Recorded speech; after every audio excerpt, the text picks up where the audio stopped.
السلام علیکم ورحمۃ اللہ وبرکاتہ،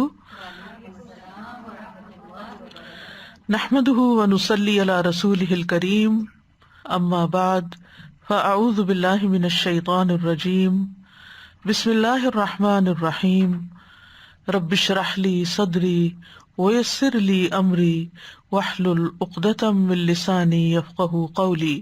لو أنزلنا هذا القرآن على جبل لرأيته خاشعا متصدعا من خشية الله وتلك الأمثال نضربها للناس لعلهم يتفكرون۔ امثال القرآن پروگرام کے سلسلے میں آج ہم اہل کفر اور اہل ایمان کے لیے خواتین کی مثالیں پڑھیں گے۔ یہ مثالیں سورۃ التحریم کی آیت نمبر 10 سے 12 میں بیان ہوئی ہیں۔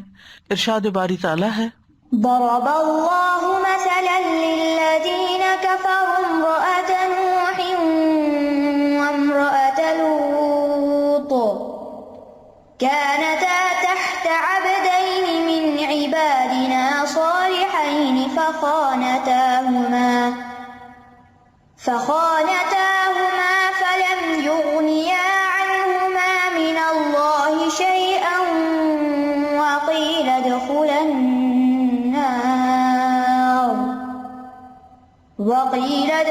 النار مع الداخلين۔ وضرب الله مثلا للذين آمنوا امرأة فرعون إذ قالت رب ابن لي عندك بيتا في الجنة ونجني من فرعون وعمله ونجني من القوم الظالمين۔ ومريم ابنة عمران التي أحصنت فرجها فنفخنا فيه من روحنا وصدقت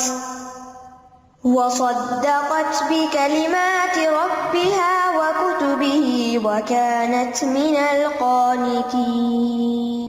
اللہ نے ان لوگوں کے لیے جنہوں نے کفر کیا نوح کی بیوی اور لوط کی بیوی کی ایک مثال بیان کی ہے علیہم السلام۔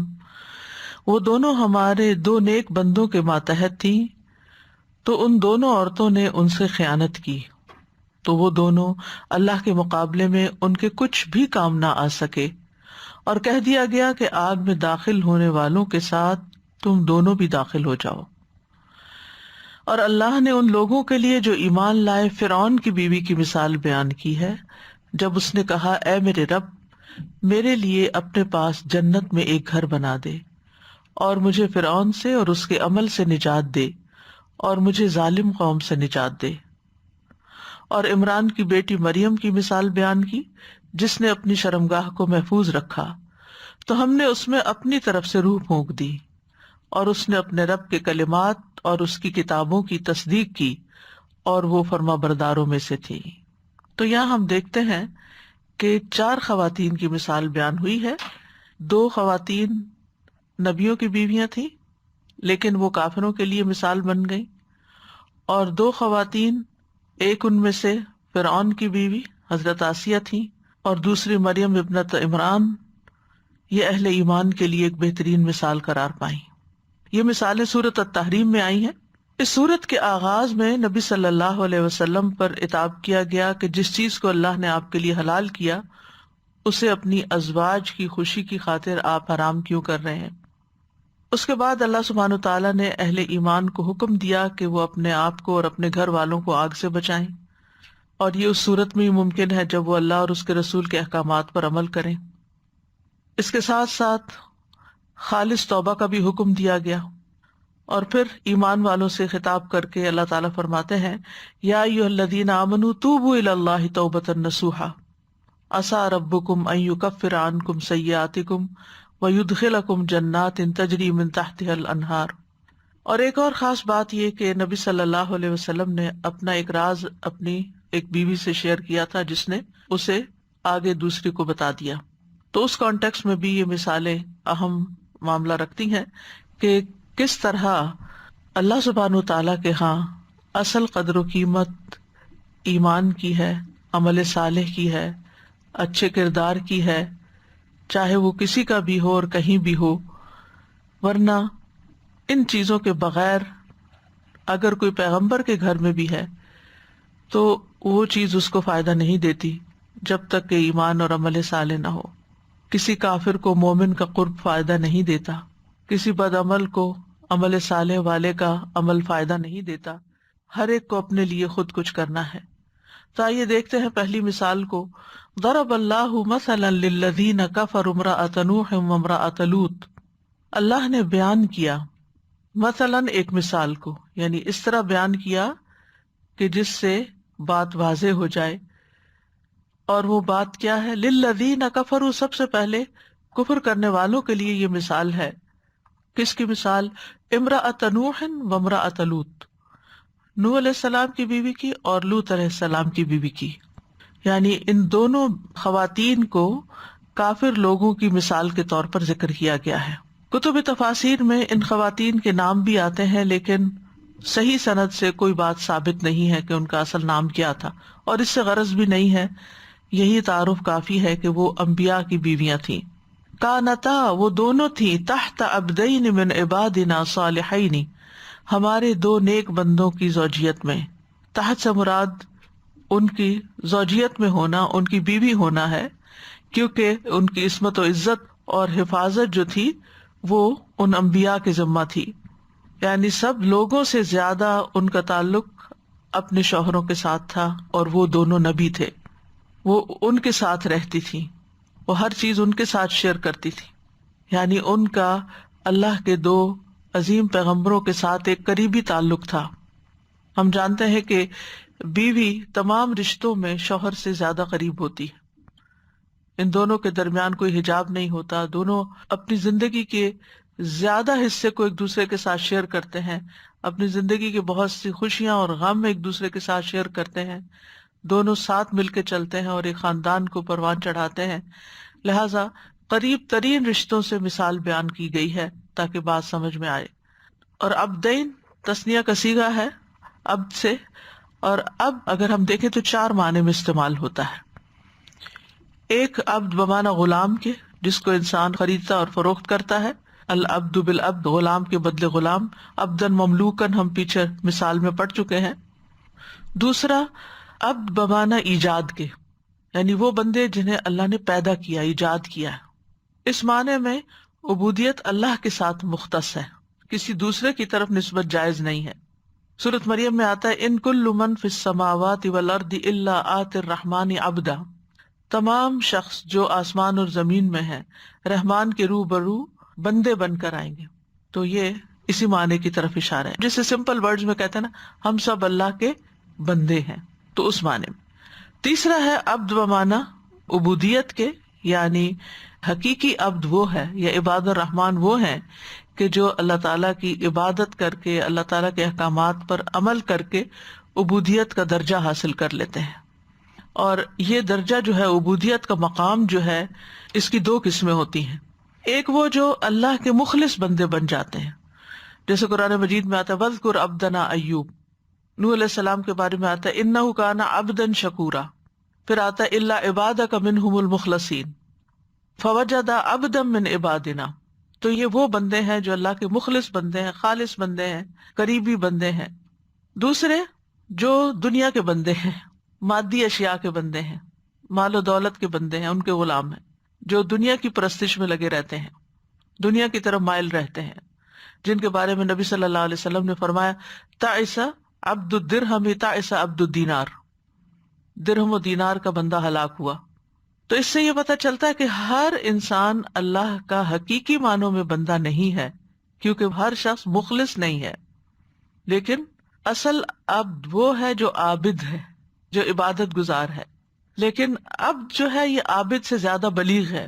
تو اس معنی میں تو سب اللہ کے بندے ہیں کہ اللہ نے ان کو پیدا کیا ہے، لیکن اللہ کے اصل بندے وہی ہیں جو اللہ کے اطاعت گزار ہیں، عبادت گزار ہیں. اور یہ دو عبدین کون سے بندے ہوئے ان سارے بندوں میں سے؟ جو مخلص ہیں، خالص ہیں، حقیقی بندے ہیں.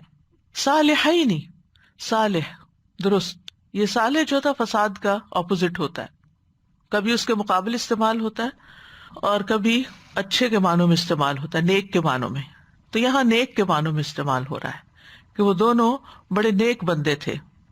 فخانتاہما، تو ان دو عورتوں نے اپنے ان دو شوہروں سے، یعنی حضرت نوح اور حضرت لوط علیہ السلام سے، ان کی بیویوں نے خیانت کی. خیانت کا لفظ جو ہے یہ خون سے ہے، یہ امانت اور وفاداری کے الٹ ہے. خیانت کیا ہوتی ہے؟ انسان کی اس چیز میں کوتاہی جس کے بارے میں انسان کو امانت دار ٹھہرایا جاتا ہے، یا جس چیز کی اس کو ذمہ داری سونپی جاتی ہے، رسپانسبلٹی دی جاتی ہے، اس رسپانسبلٹی کو پورا نہ کرنا، یہ خیانت کہلاتا ہے. اور یہاں کس معنوں میں ہے کہ گھر کی باتیں، گھر کے راز باہر ذکر کرنا، باہر بتانا. گھر کی وہ خاص باتیں جو شوہر بیوی کے درمیان ہوتی ہیں، یا پھر گھر کے معاملات ہوتے ہیں، یا راز ہوتے ہیں، ان کو آؤٹ کرنا، باہر لے جانا، دوسروں تک بتانا. شوہر اور بیوی ایک دوسرے کا پردہ ہے، اس پردے کو پھاڑنا، یعنی ایک دوسرے کے عیب، خامیاں، کمیاں، کوتاہیاں دوسروں کے سامنے ذکر کرنا. اللہ سبحانہ تعالیٰ نے خیانت کو ایک آیت میں بہت اچھی طرح واضح کیا ہے. یا ایھا الذین آمنوا لا تخونوا اللہ والرسول وتخونوا اماناتکم وانتم تعلمون.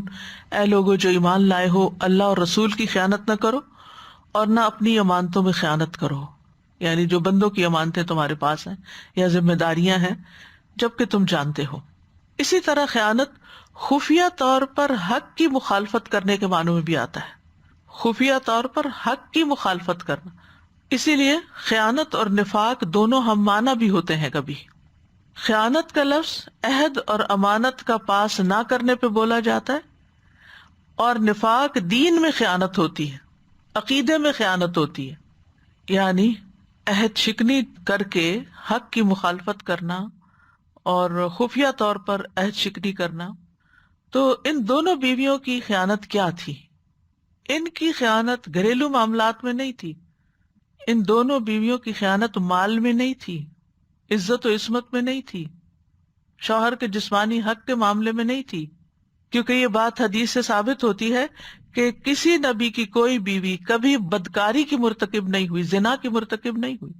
یعنی شادی شدہ عورت کا زنا کرنا بھی شوہر سے خیانت ہے. نیک عورتوں کی جو صفت قرآن مجید میں بیان ہوئی ہے وہ کیا ہے؟ فالصالحات قانتات حافظات للغیب بما حفظ اللہ. تو اس میں اپنی عزت و عصمت کی حفاظت بھی آ جاتی ہے. تو یہاں ان دونوں بیویوں کی خیانت پھر کیا تھی؟ وہ تھی ایمان کے تقاضوں کی خیانت. یہ وہ خیانت تھی جو ایک منافق کرتا ہے. یعنی منافق کیا کرتا ہے؟ 4 باتیں جس میں وہ پکا منافق ہے. بات کرے تو جھوٹ بولے، عہد کرے تو پورا نہ کرے، امانت رکھی جائے تو خیانت کرے، اور جھگڑے تو گالی دے.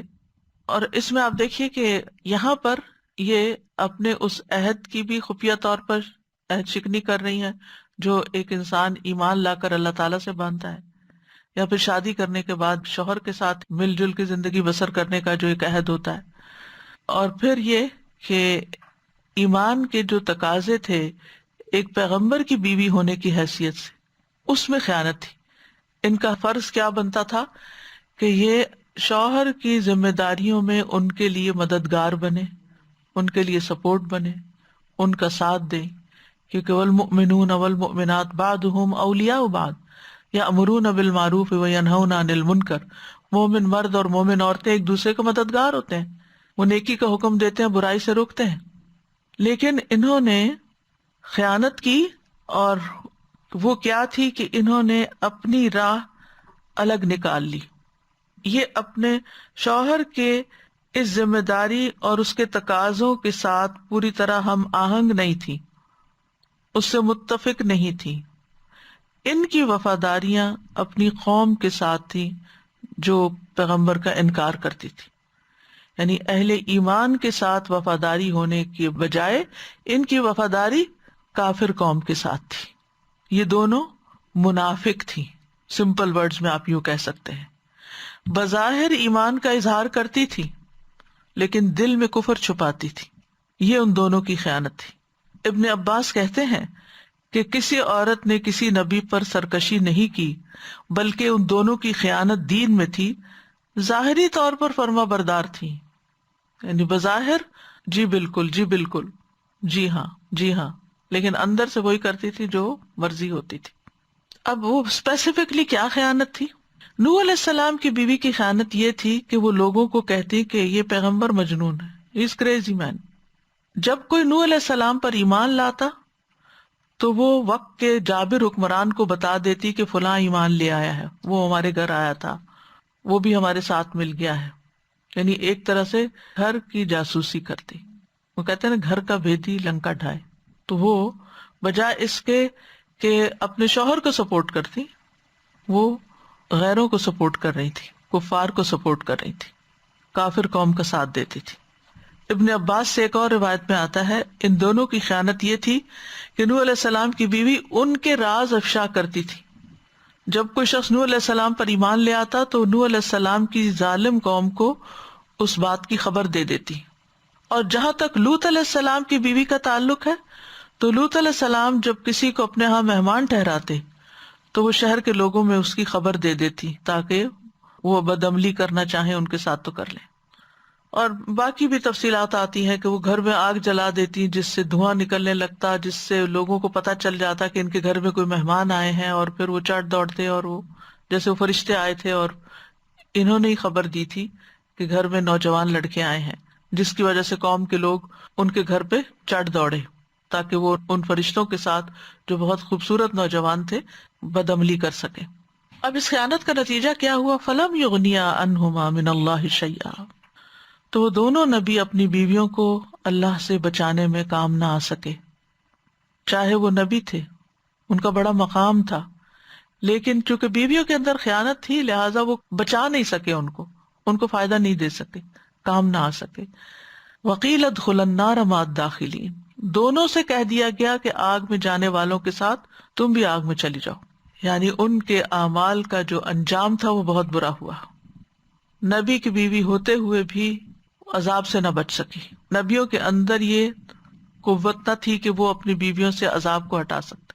بیوی اور شوہر کا رشتہ کیسا بھی ہو، بہرحال دونوں کے درمیان کچھ نہ کچھ ایک دوسرے سے ہم آہنگی ہوتی ہے، کچھ اقدار ملتی جلتی ہوتی ہیں، کچھ انٹرسٹ ایک جیسے ہوتے ہیں، ایک وقت ساتھ گزارا ہوتا ہے، ایک تعلق ہوتا ہے.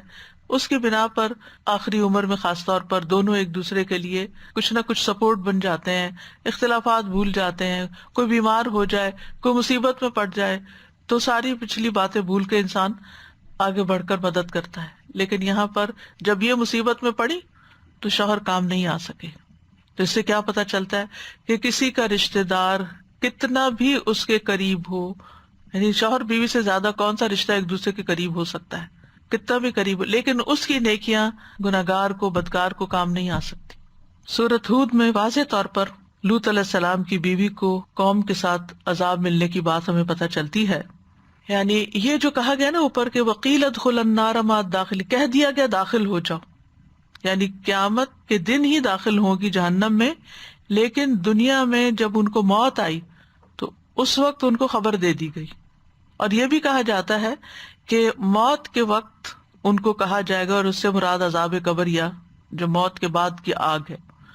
جیسے قوم نوح کو پانی میں غرق کیا گیا تھا لیکن آگ میں ڈال دیا گیا. آل فرعون بھی آگ پہ پیش کی جاتی ہے، حالانکہ وہ بھی پانی میں غرق ہوئے تھے. تو یہاں ان سے بھی کہہ دیا گیا تم بھی اب آگ میں چلیے، موت کے ساتھ ہی. موت ایک بہت تلخ حقیقت ہے جس کو عام طور پر ہم بھولے رہتے ہیں.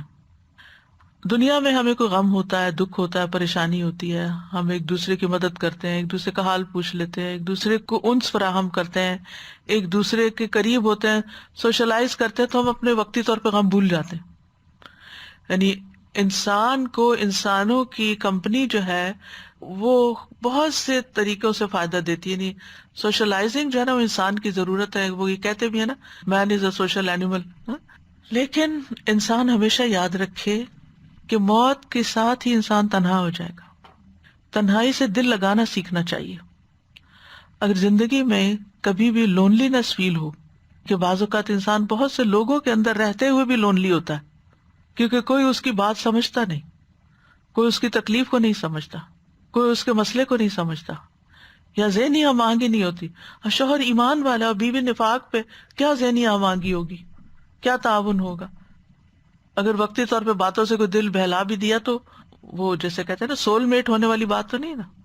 یعنی یہ بات خصوصی طور پر وہاں ہوتی ہے جب شوہر اور بیوی کے درمیان نظریاتی فرق ہوتا ہے، دین کا فرق ہوتا ہے، ذہنی تفاوت ہوتا ہے، ذہن دونوں کے الگ الگ طریقے سے سوچتے ہیں، ایک آخرت کے لیے سوچ رہا ہے، ایک دنیا کے لیے سوچ رہا ہے، تو کتنا بڑا فرق ہو جائے گا. ظاہر ہے جو آخرت کے لیے سوچتا ہے وہ اپنے مال میں، اپنے وقت میں، اپنی جان میں، اپنی محنت، ہر چیز میں یہ مد نظر رکھے گا کہ یہ چیز میری آخرت مجھے کیسے فائدہ دے گی.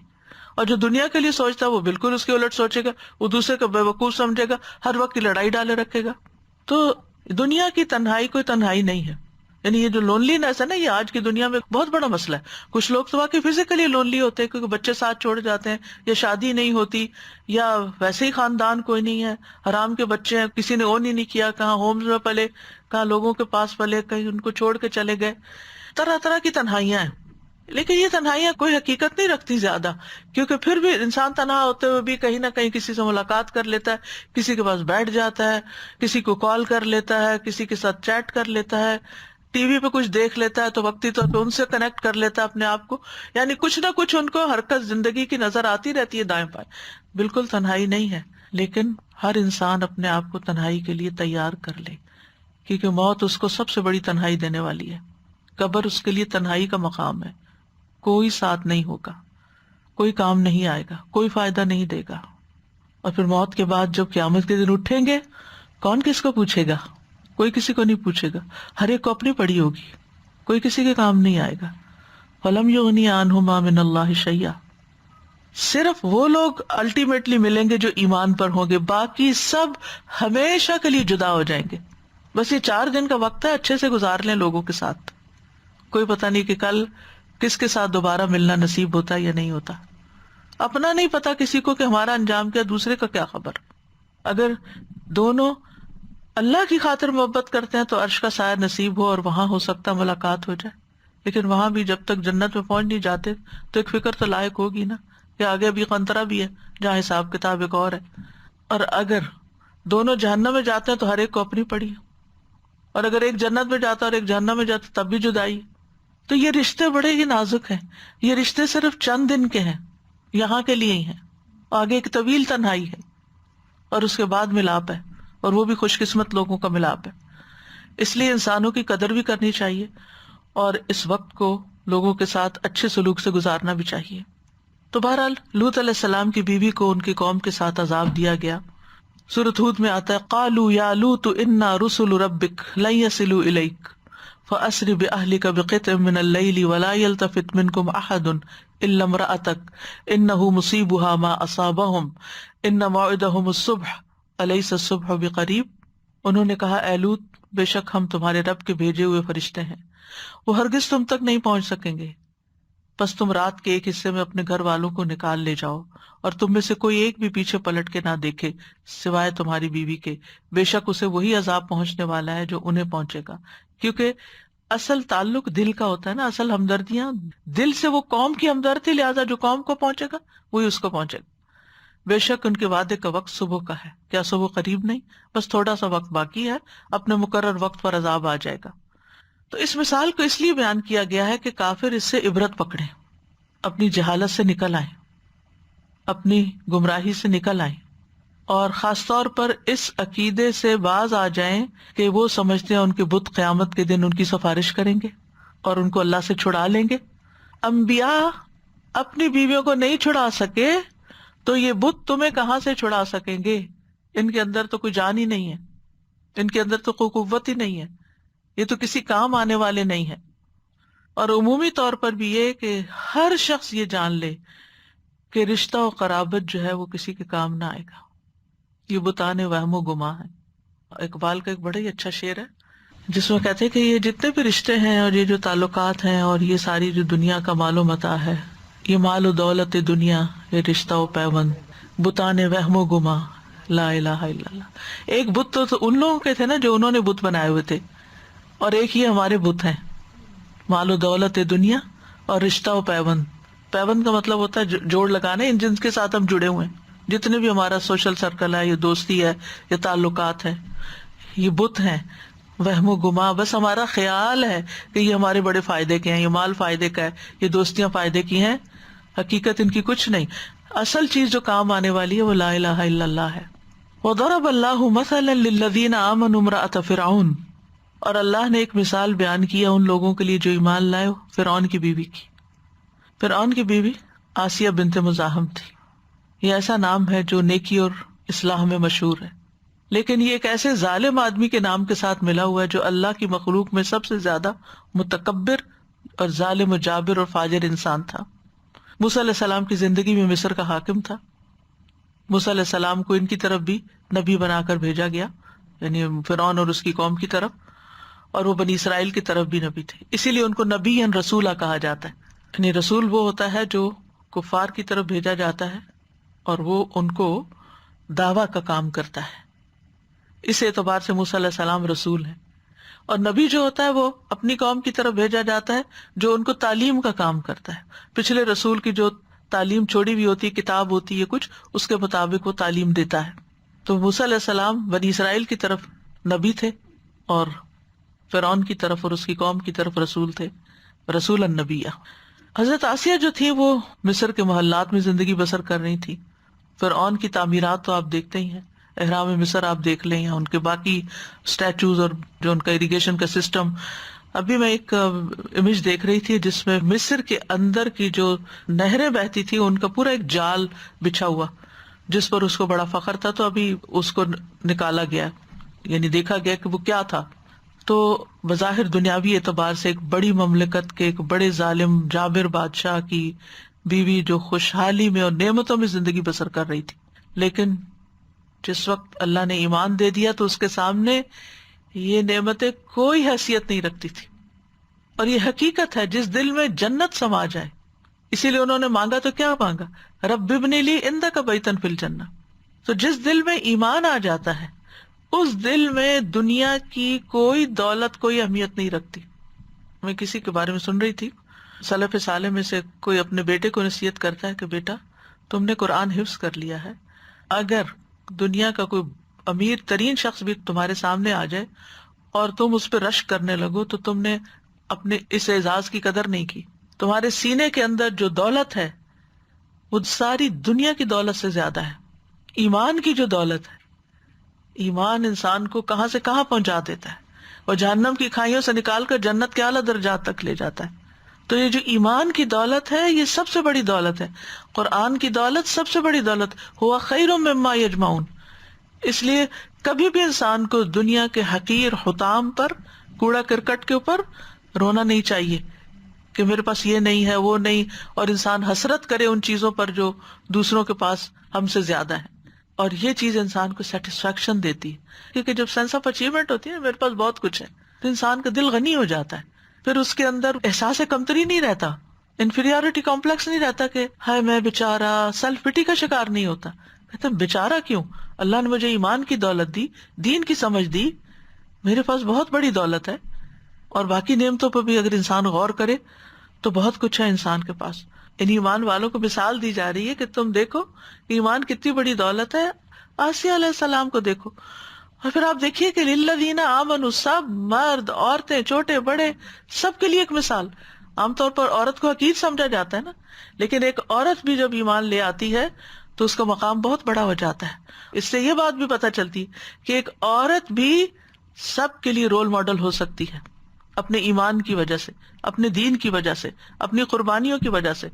یہاں پر ان کی جو قربانی ہے حضرت آسیہ کی، کہ اتنی نعمتیں اور اتنی لگژری اور یہ سب کچھ چھوڑ کر ایمان قبول کر لینا اور اس کو اہمیت دینا کوئی معمولی بات نہیں ہے. عام طور پر ہم دین کی طرف کیوں نہیں آتے کہ ہماری دنیا چھٹے گی، ہماری جاب چھٹ جائے گی، ہمارا اسٹیٹس چلا جائے گا، لوگوں کی نظروں میں پھر ہم کوئی امپورٹنٹ نہیں رہیں گے. اگر ہم ان جیسا ڈریس اپ نہیں ہو، ان جیسے لائف سٹائل اختیار نہیں کریں تو پھر ہمیں کوئی پوچھے گا نہیں، ہم سے کوئی رشتہ نہیں کرے گا، ہم سے کوئی تعلق قائم نہیں کرے. ڈزنٹ میٹر، کوئی بات نہیں، اسی میں خیر ہوگی. کئی دفعہ جب مائیں ذکر کرتی ہیں نا کہ سب کچھ اچھا تھا، بس لڑکی کے حجاب کی وجہ سے رشتہ نہیں ہوا، تو میں کہتی اسی میں خیر تھی، پتہ نہیں اگر رشتہ ہو جاتا تو کس کس مصیبت سے گزرتی. آپ شکر کریں اگر نہیں ہوا، اللہ نے جہاں لکھا ہے وہاں ہو جائے گا. تو بعض اوقات انسان کو دین کی وجہ سے، ایمان کی وجہ سے کوئی امتحان بھی آ جاتا ہے، کوئی آزمائش بھی آ جاتی ہے. دنیاوی اعتبار سے لوگ اس کو تھوڑا حقیر بھی سمجھ، خاندان میں بعض اوقات لوگ اس کو اہمیت نہیں دیتے. آپ دیکھیں نا جب فیملی گیدرنگز ہوتی ہیں تو سبھی نے محسوس کیا ہوگا کہ عموماً ان لوگوں کی بڑی آہو بھگت چاہ قدر ہوتی ہے جو مال کے اعتبار سے، اسٹیٹس کے اعتبار سے ذرا اوپر ہوتے ہیں. سب ان کے آگے پیچھے ہو رہے ہوتے ہیں، سب ان کے لیے دوڑ دوڑ کے جا رہے ہوتے ہیں. لیکن جو دنیا کے حساب سے اگر کم ہے لیکن دین میں آگے ہیں تو عموماً ان کو اگنور کر دیا جاتا ہے، یہ ان کو کیا پتا، یہ کیا حیثیت، ان سے کیا فائدہ. حالانکہ اگر آپ ان کے پاس بیٹھے تو آپ کو وہ دولت مل جائے جو آپ کو دونوں جہانوں کے لیے کافی ہو جائے. تو بہت خوبصورت مثال ہے ایمان والوں کے لیے اور سارے ایمان والوں کے لیے کہ دیکھو زمین پہ سب سے سرکش انسان کی بیوی کا ایمان کیسا تھا اور کتنا بڑا تھا، اور اس نے مانگا تو کیا مانگا. فرعون کی سرکشی مانی ہوئی ہے، اللہ سبحانہ و تعالیٰ گواہی دیتے ہیں وَإِنَّ فِرْعَوْنَ لَعَالٍ فِي الْأَرْضِ وَإِنَّهُ لَمِنَ الْمُسْرِفِينَ کہ فرعون یقیناً زمین میں سرکش ہے اور حد سے گزرنے والوں میں سے ہے. اور یہ بھی اللہ تعالیٰ نے فرمایا وَمَا أَمْرُ فِرْعَوْنَ بِرَشِيدٍ فرعون کا حکم ہرگز کسی طرح درست نہ تھا، بالکل غلط رستے پر تھا. اب جب یہ ایمان لے آئی اور مشکلات کا سامنا کرنا پڑا تو اللہ سے جنت مانگ لی اور اللہ کا قرب مانگ لیا. اذ قالت رب ابن لی عندک بیتا فی الجنہ جب کہنے لگی اے میرے رب میرے لیے اپنے پاس جنت میں گھر بنا دے، اپنے پاس پہلے. ابن کثیر کہتے ہیں ثابت بنانی کے ریفرنس سے کہ فرعون کے بارے میں کہا جاتا ہے وَفِرْعَوْنَ ذِی الْأَوْتَادِ فرعون جو میخوں والا تھا، اس وجہ سے کہا جاتا ہے کہ اس نے اپنی بیوی کے لیے 4 میخیں گاڑ دی. کہتے اس کو دھوپ پہ لٹا کے اس کے 2 ہاتھ اور 2 پاؤں ان دونوں پر کیل ٹھونکے زمین میں جکڑ دیا، یعنی الٹا لٹایا، اور پیٹھ پہ بھاری پتھر کی چکی رکھ دی، حتیٰ کہ حضرت آسیہ فوت ہو گئی. منع کرتا ہوگا ایمان سے باز آ جو نہیں باز آئے کہ کسی قیمت پہ ایمان نہیں چھوڑوں گی، تو بالآخر یہ سزا دی. تو اسی سے فرعون ذی الاوتاد کیلوں والا یا میخوں والا فرعون. تو جب وہ شدید تکلیف میں تھی تو انہوں نے یہ دعا مانگی تھی رب ابن لی عندک بیتا فی الجنہ. سلسلہ صحیحہ میں آتا ہے ابو ہریرہ کہتے ہیں فرعون نے اپنی بیوی کے دونوں ہاتھوں اور دونوں پاؤں کے لیے 4 میخیں گاڑی. جب وہ فرعونی ان سے جدا ہوتے تو فرشتے ان پہ سایہ کر لیتے. انہوں نے دعا کی رب ابن لی عندک بیتا فی الجنہ ونجنی من فرعون وعملہ ونجنی من القوم الظالمین. اے میرے رب میرے لیے اپنے پاس جنت میں گھر بنا، مجھے فرعون اور اس کے عمل سے یعنی اس کے ظالمانہ فعل سے نجات دے، اور مجھے ظالم لوگوں سے جو فرعونی اس کے حکم کے تحت یہ سارے ظلم ڈھا رہے تھے ان پر، اللہ مجھے ان سے بھی چھٹکارا نصیب فرما. تو اللہ سبحانہ تعالیٰ نے جنت میں ان کے گھر سے پردہ ہٹا کر ان کو دکھا دیا. ابن جریر کہتے ہیں کہ فرعون کی بیوی کو دھوپ میں کھڑا کر کر کے ایذا دی جاتی. فرعون جب انہیں دھوپ میں کھڑا کر کے چلا جاتا تو فرشتے اپنے پروں سے ان پہ سایہ کر دیتے اور وہ جنت میں اپنا گھر دیکھا کرتی. اسی طرح ابن جریر نے ایک اور روایت میں لکھا ہے کہ فرعون کی بیوی پوچھتی کہ کون غالب آیا ہے، انہیں بتایا جاتا موسیٰ اور ہارون غالب آئے ہیں. وہ کہتی میں موسیٰ اور ہارون کے رب پر ایمان لاتی ہوں. جب انہوں نے یہ کہا کہ میں ان پر ایمان لاتی ہوں تو فرعون نے پیغام بھیجا، کیونکہ فرعون بہت بفرا ہوا تھا نا کہ وہ ہار گیا تھا اتنے بڑے مقابلے میں. جتنا بڑا کسی کا تکبر ہوتا ہے، جو جتنا اوپر چڑھا ہوتا ہے، جب وہ گرتا ہے تو بڑی چوٹ لگتی ہے، اس کو زیادہ چوٹ لگتی ہے. تو ایک معمولی انسان ہوتا ہے، وہ گرے پڑے بھی تو اس کو پتہ نہیں چلتا. تو فرعون کو اور زیادہ غصہ آ گیا. اس نے پیغام بھیجا کہ کوئی سب سے بڑی چٹان دیکھو اور آسیہ پہ گرا دو، اگر یہ اپنی بات سے باز آ گئی تو میری بیوی ہے. تو وہ کہاں باز آنے والی تھی؟ تو وہ کارندے جو قوم الظالمین تھی وہ بڑے بھاری پتھر کی چٹان لے آئے. تو انہوں نے آسمان کی طرف نظر اٹھائی، یعنی حضرت آسیہ نے، اور جنت میں اپنا گھر دیکھ لیا. اپنی بات پہ قائم رہی. اسی حال میں ان کی روح پرواز کر گئی اور ان کے مردہ جسم پر وہ چٹان ڈال دی گئی. اور یہاں اس دعا کے اندر بڑی خوبصورتی ہے. علماء کہتے ہیں کہ فرعون کی بیوی نے گھر سے پہلے پڑوسی کو منتخب کیا. نیبرہڈ کیسا ہے؟ انہوں نے جنت بعد میں مانگی، اللہ کا قرب پہلے مانگا. رب ابن لی عندک بیتا فی الجنہ، عندک بیتا فی الجنہ، تیرے قریب ترین گھر چاہیے، تیرا قرب چاہیے. یہ ہوتی ہے محبت، کیونکہ جس سے محبت ہوتی ہے نا انسان اس کے قریب رہنا چاہتا ہے. اور یہ پہلی نشانی ہوتی ہے، انسان اس کے قریب آتا ہے. یہ نہیں ہو سکتا کہ کوئی دور دور ہے اور کہ مجھے آپ سے بڑی محبت ہے، وہ کون مانے گا اس کو؟ کیونکہ اس محبت کے اندر اتنی کشش ہوتی ہے. تو جس کے اندر اللہ کی محبت ہے وہ بھی اللہ سبحانہ تعالیٰ کا قرب حاصل کرنے کے لیے تڑپے گا، اور خاص طور سے سجدوں سے اس کو محبت ہو جائے گی. سجدے سے سر اٹھانے کو دل نہیں چاہے گا، سجدے میں لذت آ جائے گی. نماز سے محبت ہو جائے گی، نماز بھاری نہیں لگے گی. فرصت کی نماز کو دل چاہے گا کہ دل لگا کے آرام سکون سے پڑھوں. کیونکہ کچھ اوقات ہماری زندگیوں میں ایسے ہوتے ہیں نا، جب گھر والوں کے تقاضے ہوتے ہیں، کچھ اور کام ہوتے ہیں، ہری ہوتی ہے، رش ہوتا ہے، جتنا چاہیں آپ کنسنٹریٹ نہیں کر سکتے. لیکن الحمدللہ دن میں کوئی نہ کوئی وقت ایسا آ جاتا ہے جب سب لوگ اپنے کام میں مشغول ہیں، تو پھر آپ اپنے کام میں مشغول ہو. وہ نماز جو پڑھیں تو پھر خوب دل لگا کے پڑھیں، خوب اچھے سے سجدہ کر کے، خوب انجوائے کر کر کے، جیسے کہتے ہیں نا مزہ لے لے کے. یہ بہت ضروری ہے، اور اس سے آپ اپنے دل کا جائزہ لے سکتے کہ آپ کے دل میں واقعی اللہ کی محبت کتنی ہے. جلدی جلدی نہ کیا کریں کہ جلدی سے سجدہ کروں، ٹھونگے مار کے اٹھ جاؤں. یہ منافق کی نماز ہوتی ہے جس کا دل اللہ کی طرف نہیں ہوتا. مومن کی نماز فرق ہوتی ہے. اس کا یہ مطلب نہیں کہ گھر والے بھوکے بیٹھے ہیں، وہ انتظار کر رہے ہیں، افطار کے ٹیبل پہ بیٹھے ہیں اور آپ لمبے سجدے کر رہے ہیں اور آپ لمبے لمبے نوافل اس وقت نہیں. ابھی نوافل کا وقت آگے آ رہا ہے، جب سارے کھا پی کے اپنے اپنے کام میں لگ جائیں گے تو پھر اب آپ کے پاس بھی ٹائم ہے. فَإِذَا فَرَغْتَ فَانْصَبْ وَإِلَىٰ رَبِّكَ فَارْغَب. تو فارغ ہونے کی عبادت اور ہے اور مصروفیت کی عبادت اور ہے. جب آپ کے اوپر لوگوں کی ذمہ داریاں بہت ہوتی ہیں تو اس وقت آپ آگے پیچھے بھی کر لیتے ہیں. فرض پڑھ لیے، سنت تھوڑی ٹھہر کے پڑھ لی، جیسے نبی صلی اللہ علیہ وسلم سے بھی ثابت ہے یہ بات. لیکن یہ نہیں کہ جب آپ کو فراغت بھی ہے، آپ کے پاس وقت بھی ہے، گھر میں بھی کوئی نہیں، آپ انجوائے کر کے نماز پڑھ سکتے ہیں، اس وقت بھی آپ جھٹ پر نماز پڑھ کے فون ساتھ رکھا ہوا ہے، بس آپ کا دھیان ادھر ہی ہے، ٹن بجی ہے، بیل بجی ہے، کیا ہوا ہے. یہ محبت نہیں ہے، یہ ہم اپنے آپ کو دھوکہ دے رہے ہیں. پھر ہمیں محبت ہے اپنے اس سوشل سرکل سے جس کے ساتھ ہم ہر وقت ان ٹچ رہتے ہیں، واٹس ایپ کے تھرو یا سیل کے تھرو. تو ہم سب کو اپنے اپنے دل کا جائزہ لینا چاہیے کہ کیسی محبت ہے، کیا قرب چاہتے ہیں اللہ کا. کیونکہ وسجد واقترب ہے. دنیا میں اگر قرب ملتا ہے اللہ کا تو سجدے میں ملتا ہے اور پھر قرآن کے پڑھنے میں ملتا ہے. تو پھر قرآن کی تلاوت سے کتنی محبت ہے. کیا اس کو پڑھتے ہوئے انجوائے کرتے ہیں یا ورقے گنتے رہتے کتنا رہ گیا اور کتنا باقی ہے، ختم ہونے میں کتنا رہ گیا ہے، اتنے سپارے رہتے ہیں ابھی میرے، رمضان ختم ہونے والا ہے. نہیں، ایسے تھوڑی کہ بس ایک حاضری لگوانی ہے اور لوگوں کو بتانا ہے کہ ہم نے پورا قرآن کیا تھا، یہ 10 کیے تھے، یہ کتنے کیے. انجوائے کریں، کیونکہ محبت میں ایک خوشی ہوتی ہے، محبت میں ایک لذت ہوتی ہے. جو کام محبت سے کیا جاتا ہے اس کی اپنی ایک خوبصورتی ہوتی ہے. تو ہم اس میں دیکھ سکتے ہیں کہ ہماری عبادتوں میں، قرآن کے ساتھ ہمارے تعلق میں، ہمارے سجدوں میں کتنی خوبصورتی ہے، کتنی خوشی ہے. پھر وہ کہتی ہیں ایک چیز مانگی اور ایک چیز سے نجات مانگی، رب کا قرب مل جائے اور فرعون سے نجات مل جائے. وَنَجِّنِي مِن فِرْعَوْنَ وَعَمَلِهِ، کہ مجھے فرعون سے اور اس کی سزا سے نجات دے دے، یا مجھے اس بات سے نجات دے دے کہ میں ان کے طریقے پہ عمل کروں جس کی طرف یہ مجھے بلا رہے ہیں. کیونکہ وہ کہتے تھے ہمارے دین پہ لوٹ آؤ. یعنی فرعون کا عمل کیا تھا؟ کفر تھا، تکبر تھا. مجھے یہ عمل نہیں چاہیے، میں اس کا ساتھ اس میں نہیں دے سکتی. اس سے کیا پتہ چلتا ہے کہ لا طاعۃ لمخلوق فی معصیۃ الخالق. چاہے شوہر ہو، مخلوق کی اطاعت میں خالق کی نافرمانی نہیں کی جا سکتی، اللہ کو ناراض نہیں کیا جا سکتا. وَنَجِّنِي مِن فِرْعَوْنَ وَعَمَلِهِ. تو یہ دعا جو ہے بڑی ہی بے مثال دعا ہے، بڑی جامع دعا ہے کہ کس طرح جب ایمان دل میں راسخ ہو جاتا ہے تو ایک مومن عورت کی زبان سے کیسے الفاظ نکلتے ہیں. دنیا کی دولت پہ لات مار کے اور دنیا کے بادشاہ کو چھوڑ کر حقیقی بادشاہ کی طرف رغبت کرتی ہیں.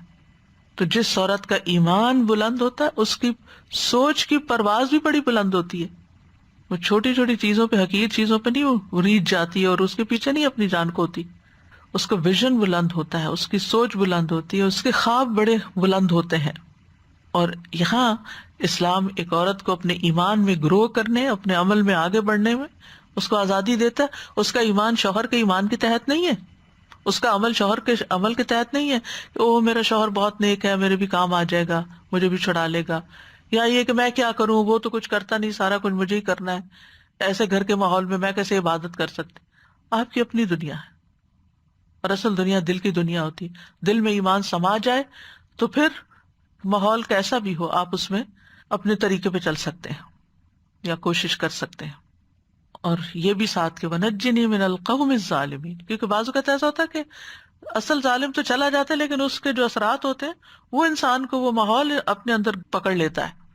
تو اس لیے مجھے اس قوم کے عمل سے بھی نجات چاہیے، ان ظالموں سے بھی نجات چاہیے. تو بہرحال آسیہ علیہ السلام جو ہے وہ صبر استقامت میں بے مثال ہے.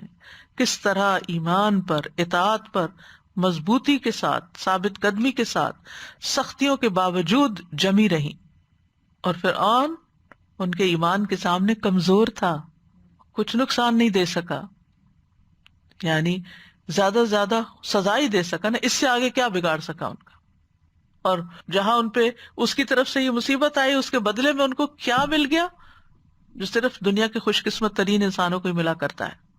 تو آسیہ علیہ السلام کی اس مثال کا مقصد کیا ہے؟ اس سے یہ پتہ چلتا ہے کہ بوقت ضرورت مومن کا میل جول، ان کا مکس اپ ہونا کفار کے ساتھ ہو سکتا ہے.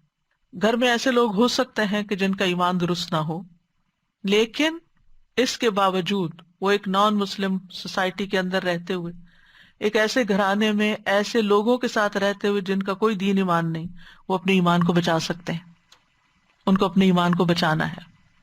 یعنی کسی کے پاس یہ عذر نہیں ہونا چاہیے کہ وہ میں کیا کروں، میری تو شادی ایسے شخص سے ہو گئی کہ جس کا کوئی دین ایمان ہی نہیں، اب میں کیسے دین پہ چلوں، میں اگر اس کا ساتھ نہ دوں، اس کے قدم کے ساتھ قدم ملا کے نہ چلوں تو پھر میری زندگی مشکل ہو جائے گی، وہ نکال دے گا، طلاق ہو جائے گی.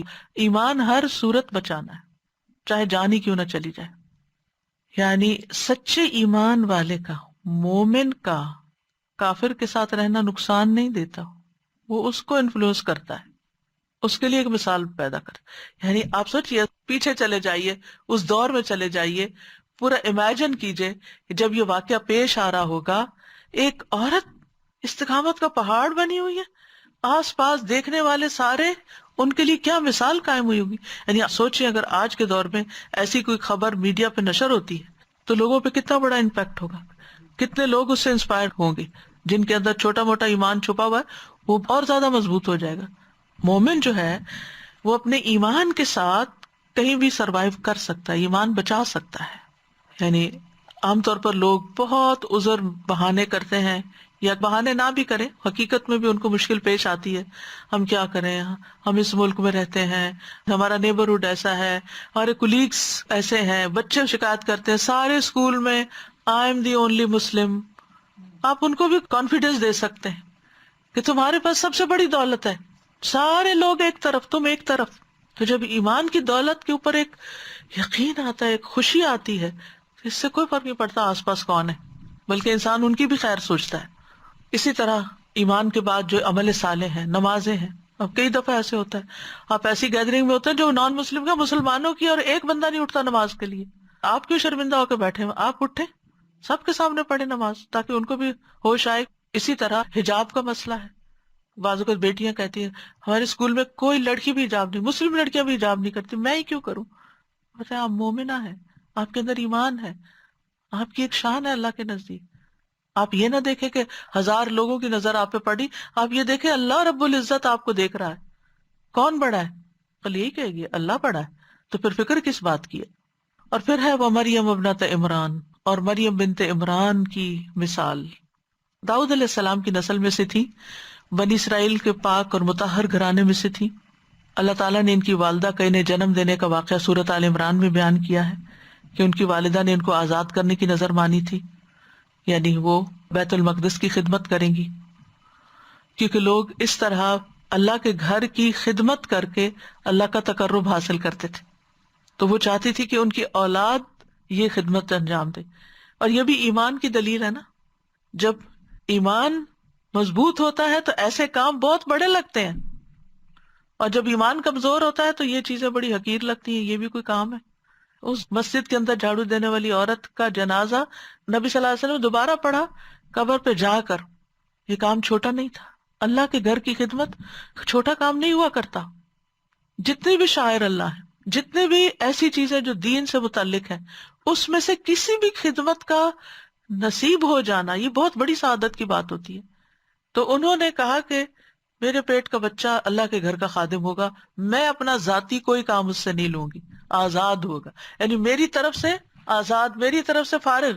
کتنے ماں باپ ہیں جو اپنے بچوں کو دین کے لیے فارغ کر دیں کہ تمہاری ساری رسپانسبلٹی مجھ پہ، ہم تمہیں سپورٹ کریں گے، ہم تمہارے لیے سب کچھ کریں گے، تم بس دین کی خدمت کرو، ہم تم سے کچھ نہیں مانگتے، ہم تمہارے لیے اتنا چھوڑ دیں گے کہ تم زندگی عزت کے ساتھ بسر کر سکو گے، تم اپنی معاش کی طرف سے پریشان نہ ہونا، لیکن تمہیں ہم اللہ کے لیے وقف کرتے ہیں، اس لیے کہ انسانیت کو ضرورت ہے، دین کی خدمت کی ضرورت ہے۔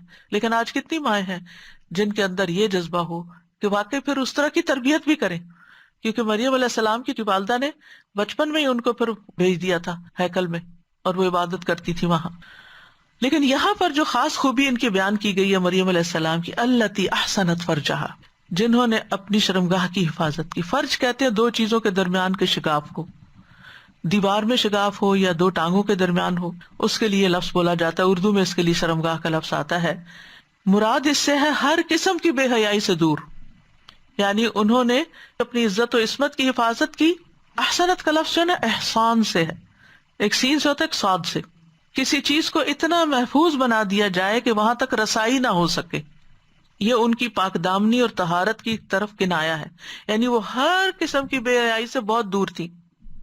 فنفخنا فیہ من روحنا، تو ہم نے اس میں اپنی روح میں سے پھونکا، یعنی جبریل کے واسطے سے اللہ تعالیٰ نے جبریل کو انسانی شکل میں بھیجا کہ وہ ان کے گریبان پر پھونک مارے، تو وہ پھونک جو تھی پھر وہ سرایت کر گئی، حمل کی جگہ پر انہوں نے حضرت عیسیٰ کا حمل ٹھہر گیا، اور یہ دنیا کی ایک اور انوکھی مثال تھی۔ وہ صدقت، مزید ان کی خوبی کیا تھی؟ وہ صدقت بکلمات ربہا وکتبہ، انہوں نے اپنے رب کے کلمات، احکامات اور اس کی کتابیں جو آسمانی کتابیں تھیں ان کی تصدیق کی کہ یہ سچ ہے۔ یہاں بھی آپ دیکھیں ایمان ہے، تصدیق ہے، یعنی انجیل اور تورات اور زبور وغیرہ کی تصدیق مراد ہے۔ اور کلمات رب سے مراد کہتے ہیں جبریل علیہ السلام کا قول، جب انہوں نے آ کے ان سے بات کی تھی، انما انا رسول ربک لاہب لک غلاما زکیا، یا ان اللہ اصطفاک وطہرک واصطفاک علی نساء العالمین۔ تو یہ اللہ کے کلمات تھے نا کہ اللہ تعالیٰ تمہیں ایک رسپانسبلٹی دے رہا ہے، تو انہوں نے اس کو ایکسپٹ کر لیا۔ یہ نہیں کہ وہ سارا حمل کا زمانہ رو دھو کے گزارا کہ میرے اوپر کیا مصیبت آ گئی، میں ہی کیوں، نہیں، صدقت، ٹھیک ہے رب کا یہ فیصلہ ہے۔ اور یہ بھی کہا جاتا ہے کہ اس سے حضرت عیسیٰ علیہ السلام اور انجیل مراد ہے۔ عیسیٰ علیہ السلام کیا تھے؟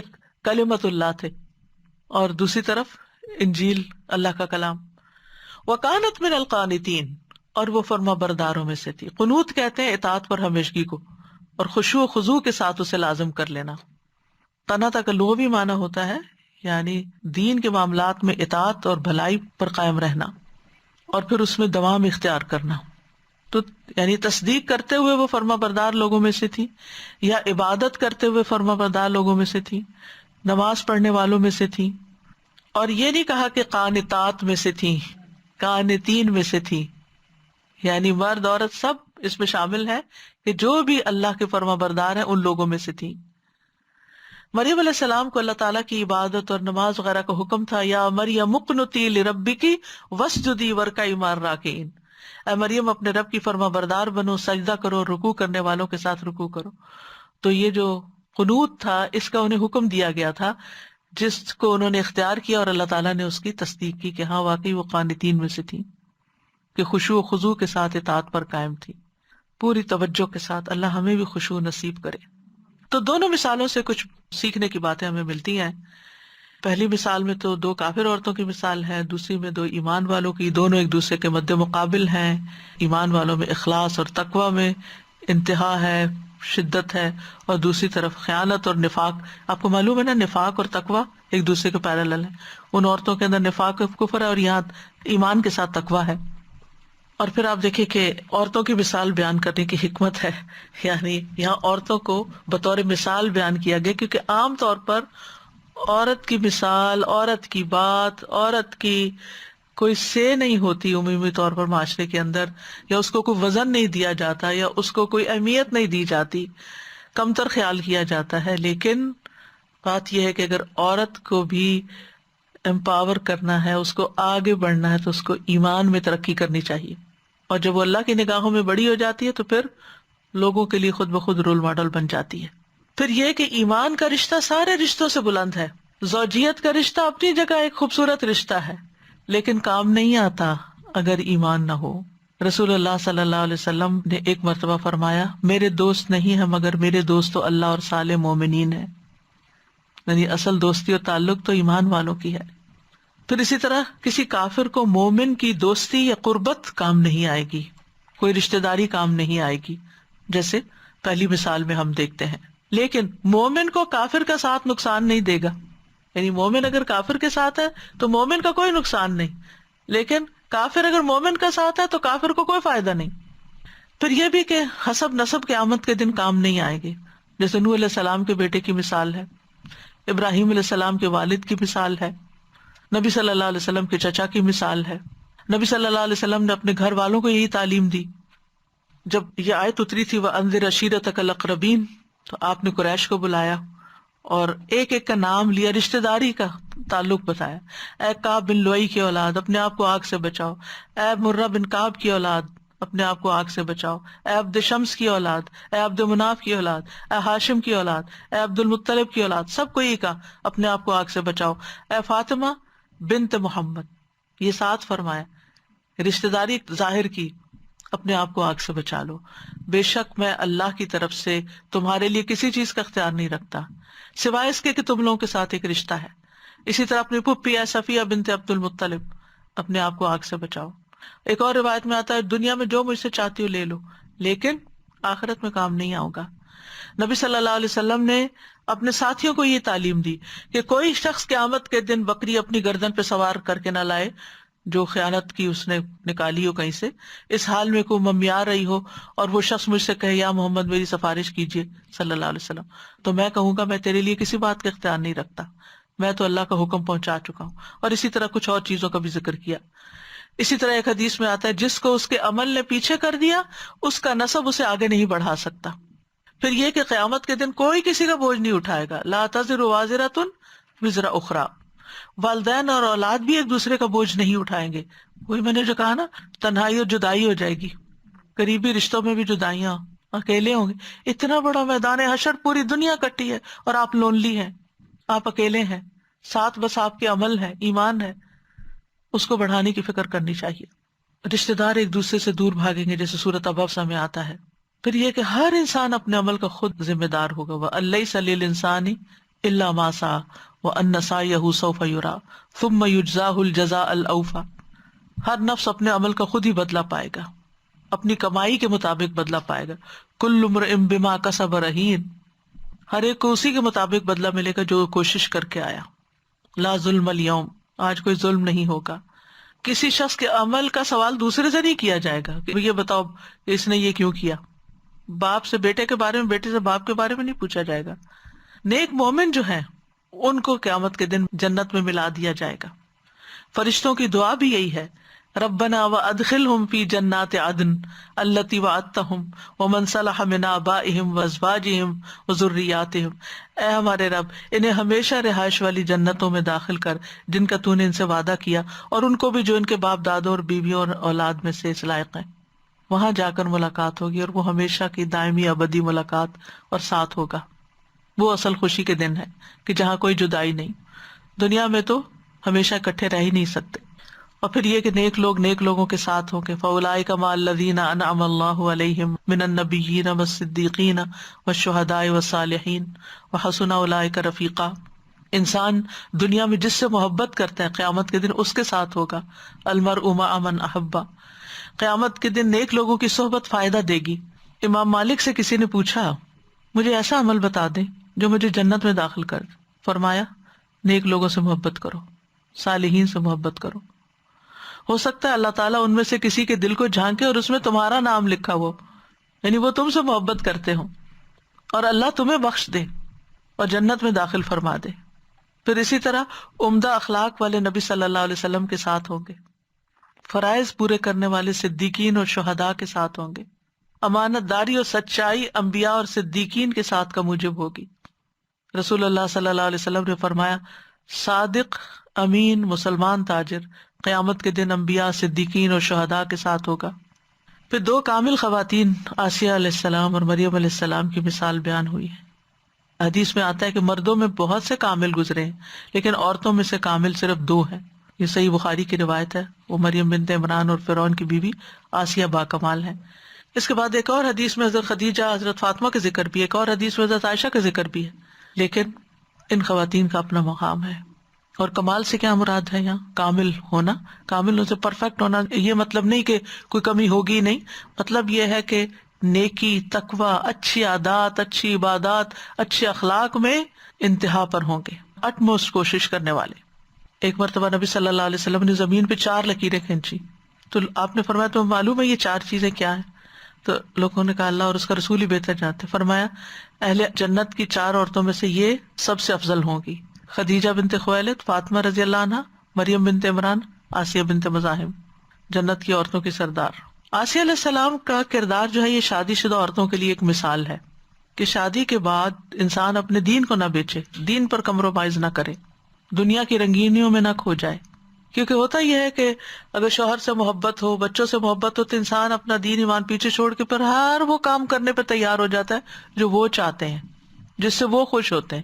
اور ان کے ماتھے پہ بل اور ان کی تھوڑی سی بھی بے رخی اور ان کی تھوڑی سی بھی ناراضگی بہت ہرٹ کرتی ہے. اور پھر انسان کہتا ہے کہ چلو چھوڑو، کیا جھگڑا گھر میں ڈالنا، جو یہ چاہتے ہیں وہی کرو.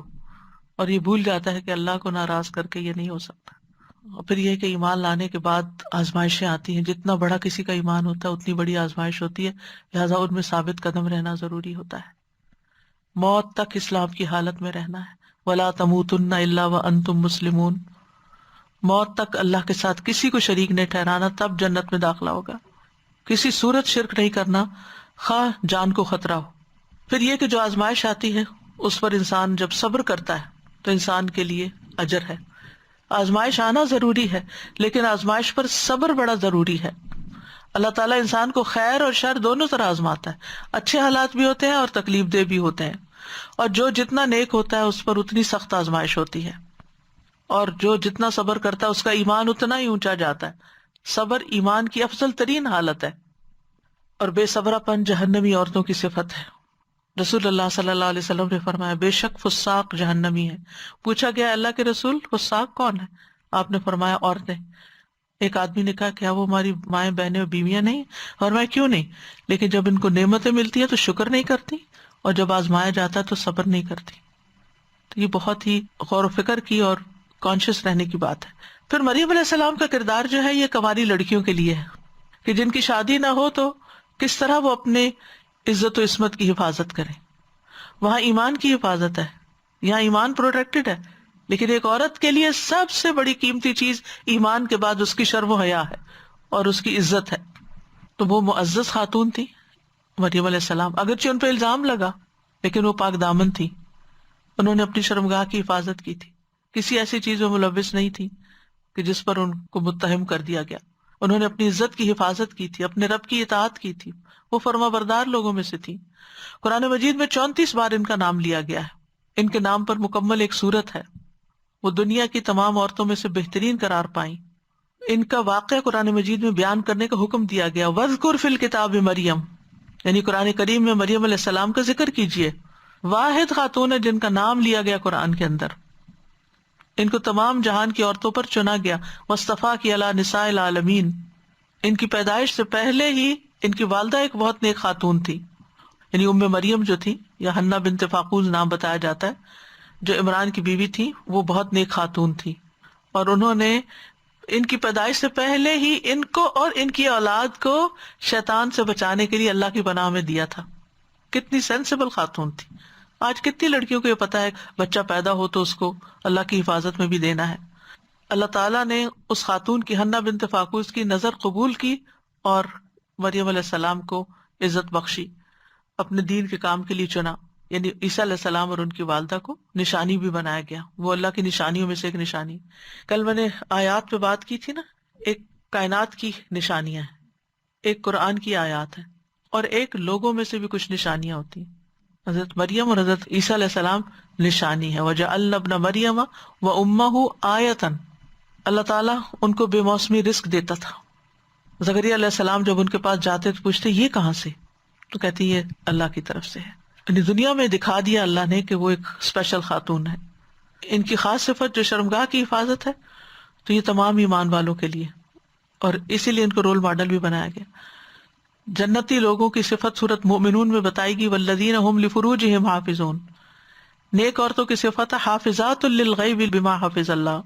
پھر خاص طور پر نگاہوں اور شرمگاہ کی حفاظت کا ذکر قرآن مجید میں آتا ہے. وَقُلْ لِلْمُؤْمِنَاتِ يَغْضُضْنَ مِنْ أَبْصَارِهِنَّ وَيَحْفَظْنَ فُرُوجَهُنَّ. آپ مومن عورتوں سے کہہ دیجئے نگاہیں نیچی رکھیں، شرمگاہوں کی حفاظت کریں، اپنے نفس کی بھی حفاظت کریں. شوہر کی عدم موجودگی میں مال اور ذات کی حفاظت. اور ایسے لوگوں کے لیے خوشخبری ہے، سورۃ الاحزاب میں آتا ہے والحافظین فروجہم والحافظات، آخر میں آتا ہے اعد اللہ لہم مغفرۃ واجرا عظیما، کہ اللہ نے ان کے لیے مغفرت اور بہت بڑا اجر رکھا ہے. جنت کی ضمانت دی ہے جو شرمگاہ کی حفاظت کرے، زنا سے پرہیز کرے، ننگا ہونے سے پرہیز کرے. جنت کے 8 دروازوں سے داخلے کی ضمانت ہے. جو عورت 5 وقت کی نماز پڑھتی ہو، رمضان کے روزے رکھتی ہو، اپنی شرمگاہ کی حفاظت کرتی ہو، اپنے شوہر کی اطاعت کرتی ہو، اس سے کہا جائے گا جنت کے جس دروازے سے چاہو داخل ہو جاؤ. ان کی دوسری صفت کیا تھی؟ رب کی فرما بردار اور اطاعت گزار تھی. تو مومن عورتیں ایسی ہی ہوتی ہیں. ان المسلمین والمسلمات والمؤمنین والمؤمنات والقانتین والقانتات والصادقین والصادقات والصابرین والصابرات والخاشعین والخاشعات والمتصدقین والمتصدقات والصائمین والصائمات والحافظین فروجہم والحافظات. یعنی یہ سارے احکام صرف مردوں کے لیے نہیں، عورتیں بھی ساتھ ساتھ ہیں کہ وہ بھی فرائض کی حفاظت کرتی ہیں. ایمان کی حفاظت، عبادات کی حفاظت، ذکر اذکار کی پابندی. رسول اللہ صلی اللہ علیہ وسلم نے خاص طور پر خواتین سے جو مہاجرات میں سے تھی فرمایا تم تسبیح، تحلیل اور تقدیس پڑھتی رہا کرو اور انگلیوں کے پوروں پر گناہ کرو. اور یہ ہوتے ہیں اوپر، قیامت کے دن اسے سوال کیا جائے گا. پھر غافل نہ ہونا کیونکہ اس سے تم اسباب رحمت کو بھول جاؤ گی. یعنی یہ تسبیحات رحمت لاتی ہیں اللہ کی. کرنے کے کام کیا ہیں کہ جن خواتین کو رول ماڈل بنا کے ہمارے سامنے رکھا گیا، ان کی اعمال، اخلاق، ان کی زندگی کا مطالعہ کریں، اس کو سمجھیں اور ان جیسے اخلاق کو اپنانے کی کوشش کریں. پھر یہ ہے کہ اپنے ایمان کی حفاظت کریں. قیامت کے دن کوئی کچھ کام نہیں آئے گا. دنیا میں نیک اعمال کی کوشش کریں. دنیا کی خاطر ایمان نہ بیچیں، لوگوں کی خاطر اپنا دین قربان نہ کر دیں. مشکلات آنے پر صبر اور استقامت اختیار کریں. عزت و عصمت کی حفاظت کریں. رب کے فرما بردار بنیں. اللہ تعالیٰ سے دعا کریں کہ اللہ سبحانہ وتعالیٰ ہمارے اندر حقیقی ایمان پیدا کر دے. اللہم حبب الینا الایمان وزینہ فی قلوبنا وکرہ الینا الکفر والفسوق والعصیان واجعلنا من الراشدین. اللہم توفنا مسلمین واحینا مسلمین والحقنا بالصالحین غیر خزایا ولا مفتونین. اللہم زینا بزینۃ الایمان واجعلنا ہداة مہتدین.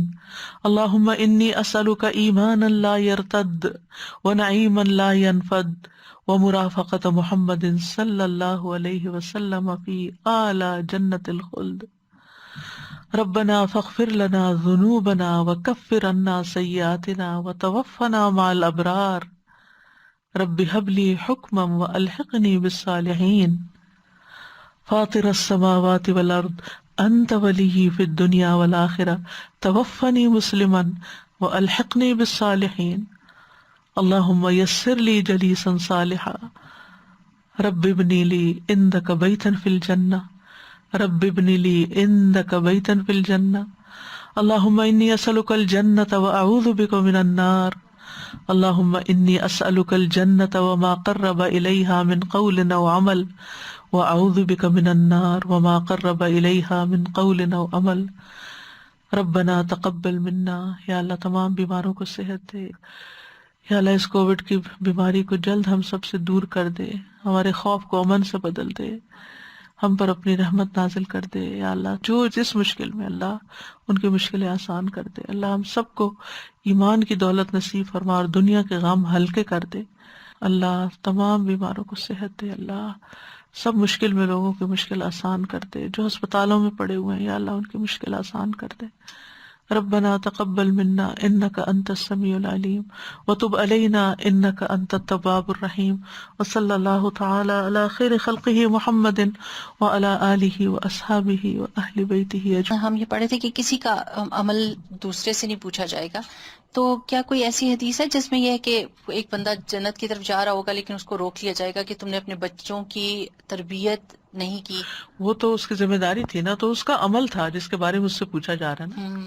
ٹھیک ہے، وہ ذمہ داری پوچھی جا رہی ہے، لیکن اگر اس نے اپنی ذمہ داری پوری کی ہوئی ہے اور بچے اپنی مرضی سے بگڑے ہیں پھر باپ سے نہیں سوال ہوگا.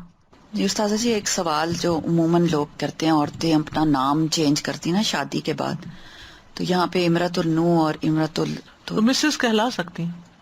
لو أنزلنا هذا القرآن على جبل لرأيته خاشعا متصدعا من خشية الله وتلك الأمثال نضربها للناس لعلهم يتفكرون.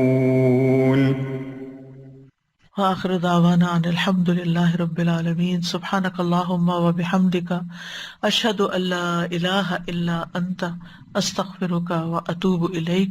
السلام علیکم ورحمۃ اللہ وبرکاتہ.